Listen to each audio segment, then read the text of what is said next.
Bonjour Aurore. Bonjour. Alors tu es professeur d'hydrologie ici à Gembloux. On est d'ailleurs sur un terrain de l'agrobibliothèque de Gembloux, mais plus spécifiquement. On est sur la plateforme Wasabi, où on fait toute une série de démonstrations du rôle de la nature en ville, production, biodiversité.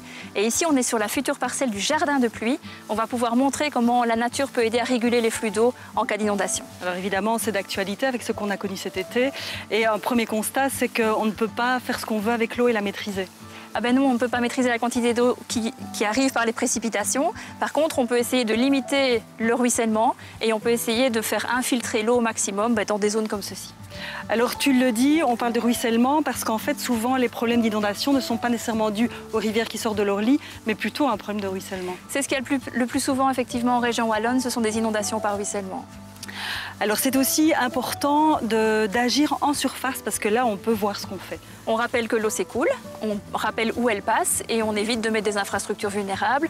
Et puis c'est beaucoup plus facile pour la maintenance. Voilà, parce qu'on s'est rendu compte aussi que quand il y a des fortes pluies, ça charrie beaucoup de déchets et finalement ça vient boucher C'est un risque important et qui est difficile à maîtriser. Oui. Qu'est-ce que vous allez installer ici? Donc on va installer une noue. Toute l'eau du site va être une noue, donc un fossé large en fait, qui va permettre l'infiltration et dans lequel on va pouvoir travailler sur la végétation pour favoriser à travers les racines des végétaux l'infiltration. Et puis après ce système de noue qui va aussi ralentir les flux, on aura une mare où il y aura un volume disponible pour un stockage temporaire avant que l'eau n'arrive à l'orneau. Alors c'est bien parce que c'est justement des solutions, il faut être tourné solution et le particulier peut aussi imaginer faire ça en fait. On peut dessiner ça dans son jardin, dans sa parcelle, en fonction de là où on se trouve effectivement et du relief.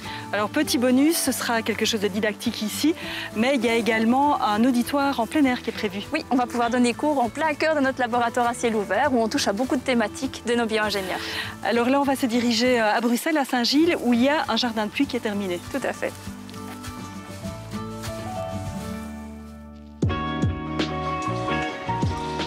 Alors Aurore, ici on peut dire qu'on est dans un jardin de pluie qui était plutôt précurseur parce que ça fait 10 ans qu'il existe. Ça fait 10 ans qu'il a été créé effectivement et donc le terme jardin de pluie n'existait même pas encore à l'époque.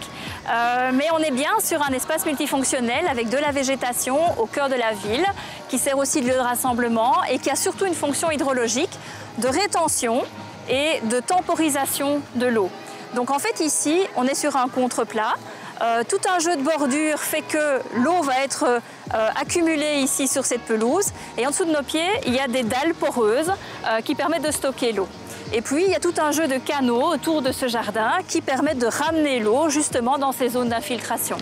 Et par ailleurs, on voit qu'on combine des fonctions sociales, des fonctions paysagères. On est dans un lieu qui est agréable à vivre, en plein cœur de ville, et où on a aussi, en été, dans les périodes chaudes, de l'ombrage, de l'évaporation qui donne de la fraîcheur. Alors ici, Aurore, on est dans le contexte d'une commune. On pourra en voir beaucoup plus, commune, quartier, mis à des positions intéressantes. Mais il y a quand même quelques idées à reprendre pour le particulier. Oui, le particulier pourrait aussi jouer ce jeu dans son jardin, en fonction de là où on se trouve, évidemment, par rapport au relief. Si on est sur un axe naturel d'écoulement des eaux, on peut se dire qu'on peut rendre un service finalement écosystémique aussi, en stockant de manière temporaire de l'eau, en jouant sur le relief, en détournant éventuellement l'eau par rapport à des zones plus sensibles, éviter que l'eau passe devant un soupirail, mais faire en sorte avec des bordures que l'eau passe dans un endroit où elle ne pose pas de problème. Et donc ça, c'est des idées qui peuvent être reprises chez chacun dans son jardin, dans sa parcelle. Et puis alors, idée intéressante également, c'est planter des arbres et des haies.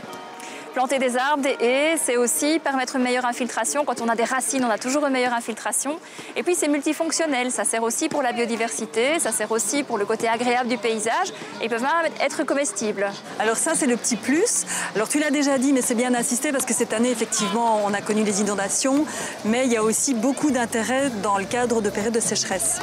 Oui, parce qu'on a l'ombrage de la végétation qui rend aussi l'espace plus agréable et parce que comme les arbres et toute la végétation consomment de l'eau et transpire, cette eau, en fait, il consomme de la chaleur et ça veut dire que ça refroidit l'espace urbain. Et ça, c'est aussi très, très important quand on sait les chaleurs que l'on peut avoir certains étés. Merci Aurore. Avec plaisir.